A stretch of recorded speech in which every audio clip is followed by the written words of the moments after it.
Kumakailan ay bumisita sa lalawigan ng Kalinga si Agriculture Secretary Francisco Chu Laurel Jr.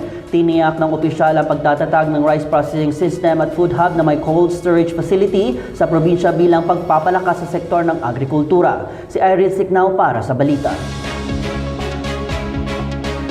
Nangako si Department of Agriculture Secretary Francisco Chu Laurel Jr. na magtatayo ng rice processing system at food hub with cold storage dito sa Kalinga upang mapalakas ang sektor ng agrikultura.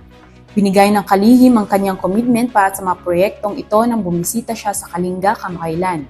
Ang mga nasabing pasilidad ay planong itayo sa isang 50-hectare lot na pagmamay-ari ng Kalinga Provincial Government na nakalaan para sa pagtatatag ng isang rice and corn complex. Today I commit to our governor, our congresswoman, and sa inyo, vice governor, and everybody that we will pull up a rice processing system as soon as possible. I think sa laking facility mo, nag-upgrade it previously na ho.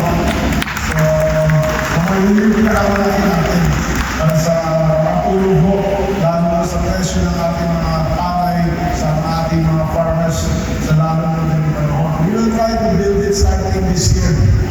At hopefully matapos natin next year. Ang rice processing system ay isang state-of-the-art facility na naglalaman ng mga makabagong kagamitan para sa pagpapatuyo at paggiling ng palay. Sa pamamagitan nito, may tataas ang kalidad ng bigas, mababawasan ang post-harvest losses, at makakatulong sa mga magsasaka na may benta ang kanilang ani sa mas magandang presyo.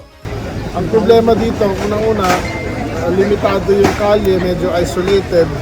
So, ang kailangan na solusyon dyan is mag-invest talaga ang gobyerno sa local government at sa mga co-op at maglagay ng rice processing system dito sa lalong madaling panahon.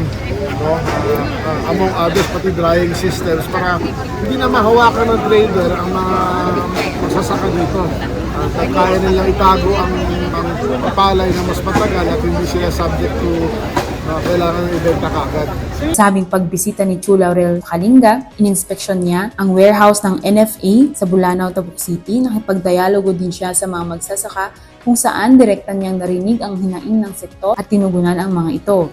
Pinangunahan din niya ang turnover ng iba't ibang agricultural interventions sa Agri-Serbisyo Caravan, kabilang dito ang turnover ng mahigit 4 na milyong pisong halaga ng farm machineries at equipment sa mga farmers organizations at pamamahagi ng mahigit 100,000 halaga ng indemnity check sa mga corn farmers. We are thinking very much from the DA. At least kitang lang nga dahil tinted na grants me. Dapay traktor, dapay reaper, at tubeto. Tampok din sa Serbisyo Caravan ang launching ng Benteng Bigas Program ng lokal na pamahalaan ng Kalinga. Implement pa yung provincial government sa Kalinga.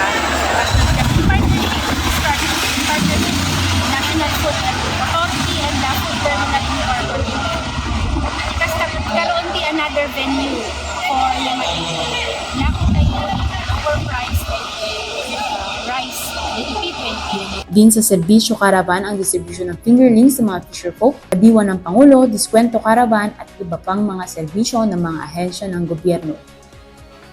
We believe that through strong collaboration between the national government and local government units, we can bring lasting progress and opportunities to our farmers and future generations.